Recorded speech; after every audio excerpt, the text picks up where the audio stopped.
জাপানে একটি জনপ্রিয় প্রবাদ আছে, হায়াওকি সানমুন নো তোকোয়া।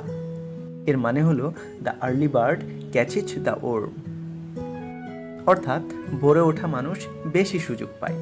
জাপানে ভোরে ওঠা শুধু একটা অভ্যাস নয়, এটা একরকম জীবনধারা। আর এই অভ্যাস যদি আপনি নিজের জীবনে আনেন, তাহলে তা আপনার জীবনে বড় ধরনের ইতিবাচক প্রভাব ফেলতে পারে। 1. মানসিক স্বচ্ছতা। মন থাকে পরিষ্কার ও ছটপটে। সকালে ঘুম থেকে উঠলে আপনার মস্তিষ্ক একদম ফ্রেশ ও চাঙ্গা থাকে। তাই জাপানিরা বলে ভোরে মানুষের মন পরিষ্কার থাকে, যেটা আপনার গুরুত্বপূর্ণ কাজগুলো সহজে, দ্রুত ও ঠিকভাবে করতে সাহায্য করে। 2. কাজের গতি বাড়ে, মানে প্রোডাক্টিভিটি বেড়ে যায়। জাপানে অনেক অফিসে সকালে প্রথম 3 ঘন্টায় সবচেয়ে গুরুত্বপূর্ণ কাজগুলো শেষ করা হয়, বাকি সময় থাকে ছোটোখাটো কাজের জন্য।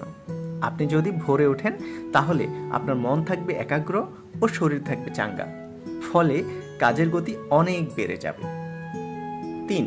আত্মনিয়ন্ত্রণ গড়ে ওঠে। ভোরে ওঠার জন্য রাতে ঠিক মতো ঘুমাতে যেতে হয়, আর সেটা করতে পারলে আপনার মধ্যে শৃঙ্খলা ও ডিসিপ্লিন তৈরি হয়। এই অভ্যাস আপনাকে আপনার জীবনের লক্ষ্যে পৌঁছাতে সাহায্য করবে।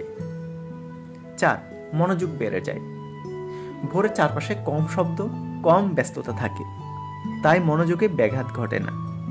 আপনি যাই করুন তা আরও মনোযোগ দিয়ে করতে পারবেন, ফলে কাজ হবে আরও কার্যকরভাবে।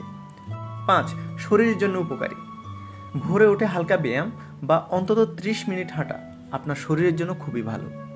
এতে শরীরের শক্তি বাড়ে এবং সারাদিন আপনি চাঙ্গা থাকেন, যেটা কাজের ক্ষেত্রে অনেক উপকার করে। শেষ কথা, ভোরে ওঠা শুধু অভ্যাস নয়, এটা একটা সফল জীবনের চাবিকাঠি হতে পারে।